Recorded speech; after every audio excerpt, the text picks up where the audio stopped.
A very good evening and welcome to a brand new edition of News First Weekend, coming to you live from our News First studios in Colombo.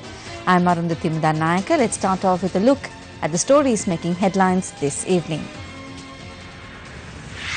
Former President Mahinda Rajapaksa threatens to take legal action against New York Times.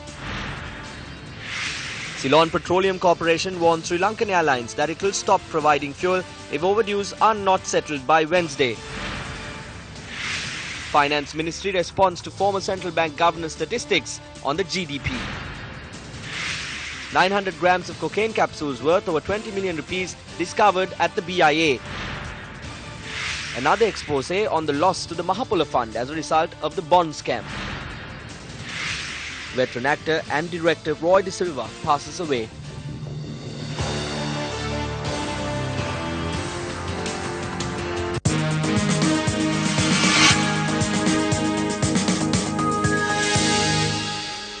Starting off with a look at our developing story for this evening.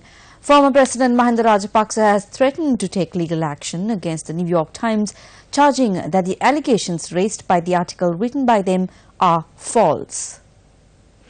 මට අනුමම කතා කරලා කියනවා නඩු දාන්න. මම කිව්වා දැන් මම letter of demand එකක් යවන්න ලෑස්ති කරලා. මේ පක්ෂෙනුත් යවනවා. මේ පක්ෂය මේක පක්ෂයක් නෙවෙයි චෝදනා කරලා තියෙන පක්ෂයට දුන්නයි කියලා. මගේ සාක්කුවට දුන්නයි කියලා නෑනේ. එතකොට පක්ෂය විසින් අනිවාර්යයෙන්ම අපි පක්ෂයට දැන් නීතිඥවරුන්ට අපි උපදෙස් දීලා තියෙනවා. කොහොමද කරගෙන යන්නේ කියලා. පිටරටකින් සල්ලි අපි කොයි වෙලාවකවත් අපේ මැතිවරණ ව්‍යාපාරයට ආවේ නෑ.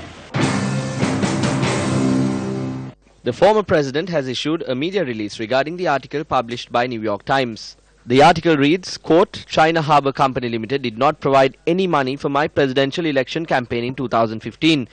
Though the article says money was given to aids and activities and that the money was delivered by volunteers to temple trees, the New York Times is knowingly using vague terms regarding who took the money and who it was handed over to. The article says information was obtained through an investigation carried out by the government. Every Sri Lankan knows that ever since the current government came into power, they have only slung mud at the opposition. Unquote. The Chinese embassy in Sri Lanka broke its silence regarding the New York Times report. The Chinese embassy says the embassy has noted that the New York Times article published on the 25th of June, as well as the clarifications and responses by various parties in Sri Lanka, criticizing it full of potential prejudice and completely inconsistent with the fact. The embassy said that despite any interference from a third party, China would like to work together with Sri Lanka to actively implement the important consensus reached by the leaders of the two countries. Maria Habib, South Asia correspondent at the New York Times, who wrote the article about former President Mahinda Rajapaksa and the Hambantota port, expressed her views on Twitter. Quote, rather than respond to the article with cheap smear campaigns and intimidation tactics, we encourage you and your team to finally respond in a professional manner. As I did with Sri Lankan media representing the government and the JO, I have declined all interviews and told the minister I wouldn't be involved in his political grandstanding. Article is based on multiple sources and I never reveal identities of sources unless to use my editors. Unquote. ඒ මාධ්‍යවේදිනිය Twitter පණිවිඩයක් යොමු කරමින් අද කියනවා ඔබතුමාත් එක්ක කතා කළ බව ඇත්තයි. හැබැයි එහෙම ප්‍රකාශයක් කළේ නැහැ කියනවා. I will not challenge that journalist. She is very brave. I spoke to her. I cannot say more than that. ඇත්තටම එතුමිය කිව්වේ now it's up to your government කියලා. You have to find it yourself කියලා කිව්වේ. I can't tell that monk's name කියලා කිව්වේ. මම ඇහුවේ can you please tell me that monk's name කියලා. එතකොට එතුමිය කිව්වා I can't tell that monk's name, you have to find it yourself කියලා. When I looked into the matter, senior investigation officers told me they have been asked not to mention names, but you can without fear say that it is this particular monk. We have obtained a statement from this monk. I will make sure that you receive the B report. එතුමිය කොහෙද අවස්ථාවකට ප්‍රකාශ කළේ නැද්ද? එතුමියට තොරතුරු ලැබුණේ CID එකකින් කියලා කොහෙද අවස්ථාවකට ප්‍රකාශ කළේ නැද්ද? නෑ කිසිම අවස්ථාවක. No, it was not said at any instance. When an investigation of this nature is being carried out, she has said she tried to connect with Basil Rajapaksa over the phone on several occasions and that he was unavailable. Then the journalist who is overseas has to find various sources. විවිධ මූලාශ්‍ර හරහා හොයාගෙන යන්න.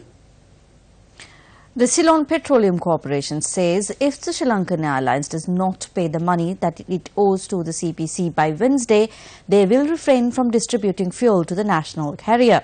A spokesperson of the CPC said a letter that would serve as a reminder of the due payments have been sent to Sri Lankan Airlines already.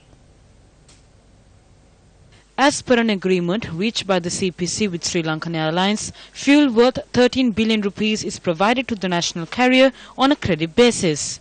However, at present, the CPC had provided fuel worth 14 billion rupees on credit basis to the national carrier. The CPC says there is an outstanding payment of 8 billion rupees for the fuel purchased in 2008. The remaining 6 billion rupees is a fuel purchased on credit basis at various instances after the year 2008. Newsfirst inquired about the matter from the chairman of the Sri Lankan Airlines. He says the government should take steps to pay this money as it takes time for the restructuring process to yield results. He added that discussions are being held with the government on the money that needs to be paid to the CPC. He added that he has not received a letter to remind them of the payments. The government is spending millions to appoint key officials and are also spending millions to remove them. They are paying compensation in millions.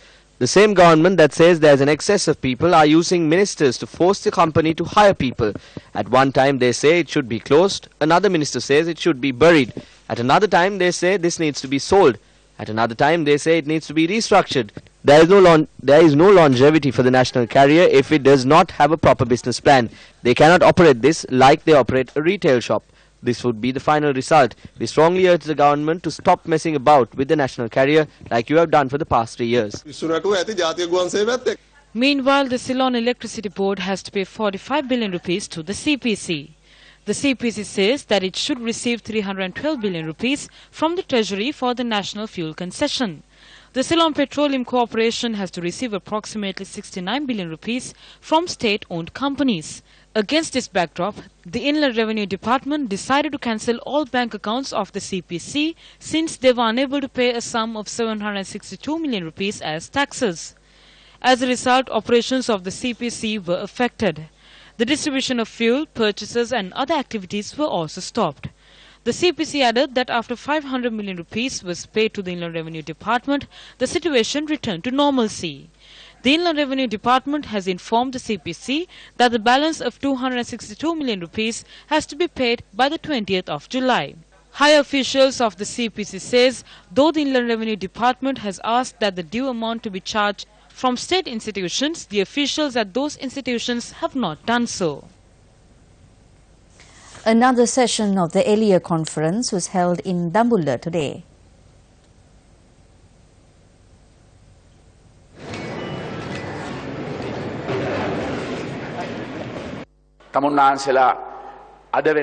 You are aware that today even the Buddhist monks have been forced to wear prison jumpers. They even made the highest state officials to wear the prison jumper. They did the same to the politicians too. What do ministers come before you and say? They talk about putting someone in prison. This is the democracy of prison jumpers. Some call Mahinda Rajapaksa various names, but they have forgotten who created torture chambers, such as Batalanda and torture technique. Who is the creator of white vans? It is these same people who talk about democracy today. Not only will we topple this government, we will also think about how the future government should work. Within 3 years, Mahinda Rajapaksa was able to end the 27-year-long terrorism. But this government was able to destroy the entire country within 3 years.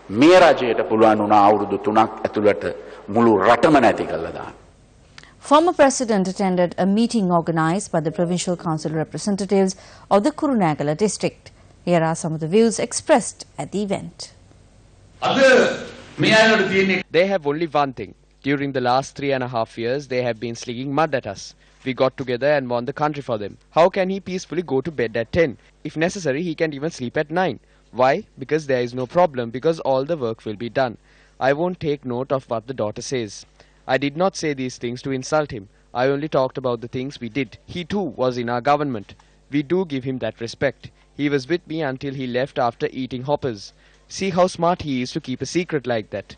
That is not being cunning. What do you call it? Say whatever, but he is a good man. He needs to read when he signs an agreement. At least read when the constitution is changed. Ranil Wickremesinghe is a mastermind. What did he do? He added a clause limiting it to 5 years. He got to know this when he went to courts. When he goes to courts, he is told that he needs to leave in 5 years and cannot remain in office for 6 years. That was done behind his back. On the other side, the Prime Minister cannot be removed. That clause was also included. Now he is asking the others to remove the Prime Minister. Then I told him that we will render our support, remove not only the Prime Minister, but anyone for that matter.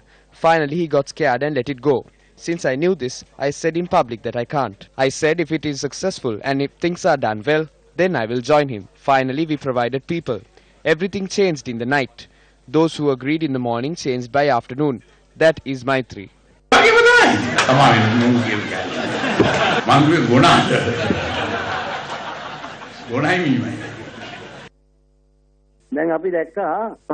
can see that Mahinda Rajapaksa is now thrilled. He is saying that Maithripala is bad. Since the government came into power, I have been saying that the Rajapaksa family has had a deal with Ranil Wickremesinghe. What is he saying through this speech? He is saying that the no confidence motion was brought in for lies. He says there were discussions and that he didn't attend thereafter. He says this was brought in for lies. They are trying to sling mud at President Maithripala Sirisena and tarnish his character, and he is trying to emerge with Ranil Wickremesinghe. When Mahinda Rajapaksa is caught for robbing, it is Ranil Wickremesinghe who saves him. These are not agreements, these are deals. The Ministry of Mass Media and Finance issuing a statement says the claims made by the former governor of the Central Bank of Sri Lanka, Ajit Niwad Khabral, regarding the GDP of the country are false. The release points out that the former central bank governor Ajit Niwad Khabral has tried to produce distorted analysis saying that there is some mismatch in published statistics on gross domestic product or GDP and government's debt to GDP ratio. The official published ratio of debt to GDP in 2017 is 77.6%. Khabral, for reasons best known to him, has endeavoured to manipulate this official figure of the debt to GDP ratio as 82.5%. The government is on record to make the highest debt servicing of 4.2 trillion rupees in 2019, of which a substantial portion is to meet the maturity of loans obtained prior to 2015. However, the General Treasury explains the difference between officially published government debt of 10,303 billion rupees at the end of 2017 and Auditor General's calculations of 10,702 billion rupees, which led to the increase of debt to GDP ratio from 77.6% to 81% at the end of 2017. The release adds that it is important to note at the outset that such differences is entirely due to the classification of certain debt obligations as reported in the government's accounts and Auditor General's report. The remaining difference between officially published outstanding debt balance of 10,303 billion rupees and Auditor General's calculations of 10,702 billion rupees at the end of 2017 is mainly due to the exclusion of treasury bonds issued to two state-owned enterprises, namely the Ceylon Petroleum Cooperation and Sri Lankan Airlines, for settling dues. As per the decisions taken by the then Cabinet of Ministers during the period from 2010 to 2013, the loan obtained by certain state-owned enterprises were not included in the government's financial statements. The statement also adds that the previous government had transferred the loan balances of the Norachole coal power plant, Hambantota port project and Mattala airport to the Ceylon Electricity Board and Airport Aviation Services Authority from the central government's financial statement on the assumption that these debts could be repaid by the respective state-owned enterprises. Veteran film director, producer and actor Roy De Silva has passed away. According to family members, he passed away this morning at the Sri Javardhanapura hospital due to a heart attack. He was 80 years old at the time of his demise. Born on the 30th of August in 1937 in Colombo, the name Roy De Silva is written in gold in the history of Sri Lankan cinema. His contribution towards the enrichment of Lankan cinema as an actor, director, producer, screenwriter and a background musician was humongous. Police Special Task Force says that 18 underworld members were arrested during raids carried out within the month of June. According to the police STF, these 18 people are members of the gang of the underworld leader Angulana Anju and supporters of Makandura Madush. Police STF further noted that 3 more underworld members were killed after being shot by the police while attempting to arrest them. Meanwhile, the police task force noted that 6 underworld leaders are overseas. As per the information, Angoda Lokka and Makandura Madush are currently in India and Angulana Anju is in Dubai. However, information on the whereabouts of underworld gang leader Ladia, Kosgoda Suji, Keselwatte Dinuka, who are allegedly overseas, are not yet known. According to the police STF, warrants have been issued to arrest them through the Interpol. Meanwhile, red notices have been issued to arrest Koskoda Suji and Madush at site. 6 firearms have also been seized during raids carried out during the month. His Eminence Cardinal Malcolm Ranjit, the Archbishop of Colombo, attending an event in Hangwella, spoke about the education system in the country. Various governments have taken the education system to non-religious areas rather than providing religious education. Religious disciplinary actions have been taken out from the schools. Instead, they have added politics into the schools. Therefore, politicians have entered and have disrupted the punishing mechanisms of schools. Because of these people, one teacher had to kneel in front of an MP. Because of that, a stubborn society has been created in the country. Therefore, as a nation, as a country, we have to change this system from the beginning, and leaders must understand that.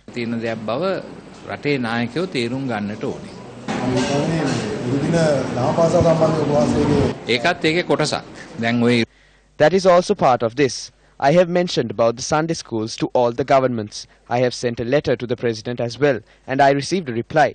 1.5 years later, nothing has happened. We have to stop tuition classes. There are so many teachers, principals, politicians, divisional directors and provincial directors. But why do these parents say that children cannot pass the exams without attending support classes? They are simply condemning the entire educational system. We requested the regulators to support classes at least on Sundays and Poya days. They just don't like to stop this even in the morning, because I know that support classes have become a business and they make money. This is not only about one government. All the previous governments have also been involved in this. This has been happening since their time. Cardinal has expressed his views on the current problems parents and children face in the current education system. Also, parents spend more on sending children in school vans to Colombo. No point of stating that the best school is the nearest school. We have to show it as well. Government has allocated only 6%. When you take the cumulative sum of all the spendings for the support classes and school vans, this must be costing them a lot. They have destroyed the discipline of the children in the country. Also in local news, President Maithripala Sirisena, Commander-in-Chief of the Armed Forces, has promoted 5 senior brigadiers of the Army to the rank of Temporary Major General and 34 captains to the rank of Temporary Major.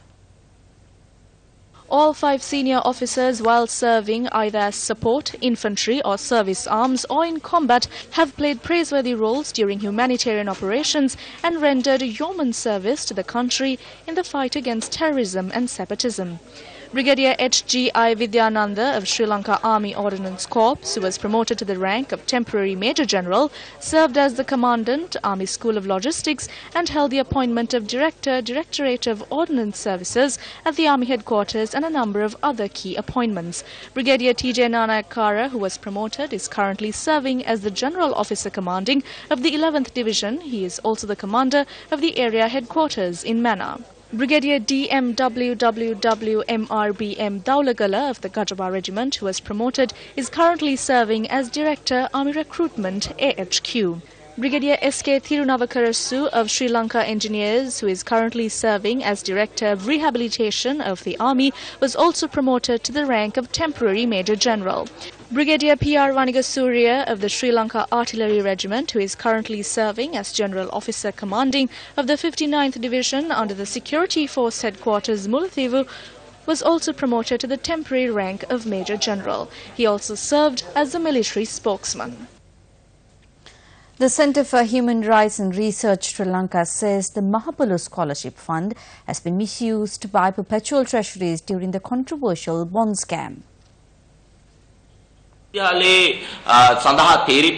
university students are relieved due to this Mahalo Fund. Today, around 15,000 students are beneficiaries of this monthly allowance of 5,500 rupees. This scholarship fund has been strategically robbed and used for the bond scam. According to the details that we have received, around 440 million rupees has been used from the Mahalo Fund for the bond scam. This value could be more. Through 2 leading state banks, namely the BOC and the National Savings Bank, they have obtained bonds at the secondary market using the Mahalo Fund and the Provident Fund of the UGC. We asked the Mahalo Fund about this matter. They clearly mentioned that they are taking steps to file legal action against Perpetual. Perpetual සමාගමට විරුද්ධව නඩු පැවරීමට කටයුතු කරලා තියෙනවා. UPFA parliamentarian Dayasri Jayasekar expressed these views at the SLFP electorate Bala Mandala meeting of the Bingiriya held today. No one was thinking properly after the elections. All those who voted wanted to make Mahinda Rajapaksa the Prime Minister. It could not be done. First, we need to make the 95 people. There are 95 of us in the UPFA. It is only if the 95 of us can get together that we can reach the next step of forming 116. A party has to have more than 113 seats to obtain a majority in Parliament. To do this, the 95 should be together. Are they together? There are a total of 70 in the opposition. It is Maithripala who needs to take the first step in making Mahinda Rajapaksa the Prime Minister of this country. When he does that, we will do the remainder of forming a SLFP government. There won't be a parliamentary election for another 4.5 years. 2/3 of the Parliament must sign and provide a consent for another election. The Parliament cannot be dissolved until February or March in 2020. There will be a presidential election before that. Do we appoint a leader from our leftist progressive front or do we go for another agenda? We need to decide on this. On to another one of our headline-making stories. A Brazilian citizen was arrested at the Katunayake International Airport with cocaine capsules hidden in his abdomen today. The suspect arrived from Doha, Qatar, according to the police media spokesperson. Police Narcotics Bureau had received a tip-off that a Brazilian national is smuggling cocaine into the country. According to the police, 5 cocaine capsules were taken out from the abdomen of the Brazilian. The 24-year-old suspect was produced before the Negombo Magistrates Court today. Police Narcotics Bureau says that 58 cocaine capsules were discovered hidden in the abdomen of another Brazilian who was arrested at the Bandaranaike International Airport yesterday. The stock weighing 500 grams is worth 13 million rupees. The suspect, who arrived from Doha, Qatar, was arrested last morning. The arrest was made during an investigation carried out based on a tip-off that a foreigner was bringing in cocaine.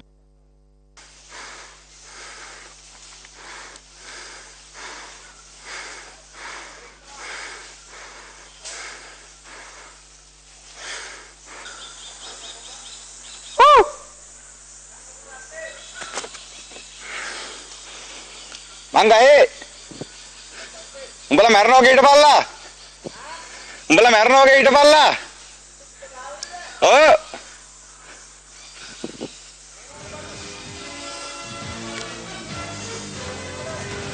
kya gande paayenawa. Well, that was a group of people who were terrorized by a wild elephant as they had never encountered such an experience. Villagers of the Taraputta village in Mavatagama have been tense due to a sight of a wild elephant in the Narangoda tank situated in the village since last morning. Wildlife officials of the Heratgama, Mahava, Nikavaratia and Galgamo zones have placed barriers since morning around the tank. Villagers have made attempts to chase the elephant with elephant crackers since yesterday. However, due to the unrest that prevailed among villagers, these attempts were failed and the elephant had once again come to the village. According to reports, the elephant has reached the Halagiri area in Rambukana by this morning. Missions are underway to chase the elephant from the area.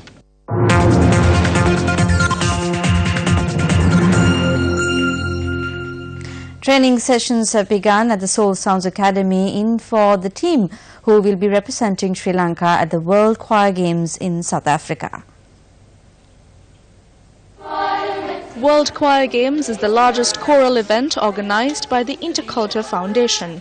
The 10th edition will take place from the 4th of July to the 14th in Tshwane, South Africa. So as you can see, the kids are rehearsing behind me, and we're very excited about this new experience that they're going to have. We hope we can make Sri Lanka proud. The annual soloist concert at the Symphony Orchestra of Sri Lanka will be held in Colombo next week. Newsfirst cameras captured the practice sessions of the SOSL today. This year's young soloist will be soprano Dimitri Gunathilaka, who will be performing a set of well-loved arias, including Puccini's O mio babbino caro and Mozart's Dove Sono. The program has a variety of different arias and waltzes and different beautiful music, so do come and enjoy it. The SOSL's Young Soloist concert is on the 7th of July at 7 p.m. at the Ladies' College Hall.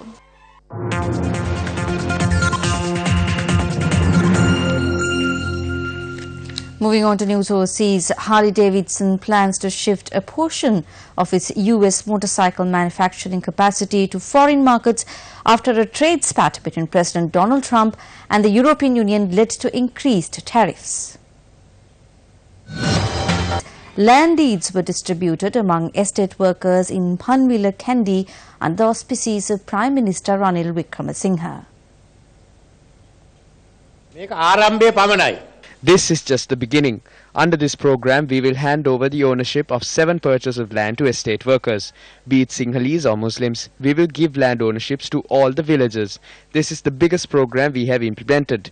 When I do things like this, I get scolded. I saw it in the Maubima paper today. What can I do? Am I to be blamed for the fact that Hitler's elder brother couldn't do this? There is no point in scolding me. You should be scolding the elder brother of Hitler. That is all you can do. This is our policy. We will start constructing roads and clean lakes. Under Enterprise Sri Lanka, we will distribute money to start up businesses. We have commenced the road that leads to improvement. This is what we should take forward. Do they mention these in papers, or in Derana, or in Hiru? There is no point in asking about Sirasa. What about Lankadipa, or Divaina? I can bet that my speech will be in the Divaina paper hidden somewhere near the FIFA World Cup article. They do not publish this. I'm not sure if this will be on the television today. Since all of you have gathered here, we will make these statements and leave. Dear Mr. Prime Minister, we report on all events you attend as the Prime Minister. We did not hesitate to report on instances if you engage in fraud and corruption, forgetting about the well-being of the people.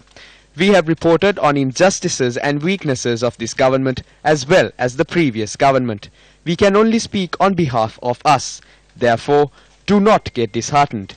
If you work towards the betterment of the people, we will report on such acts too.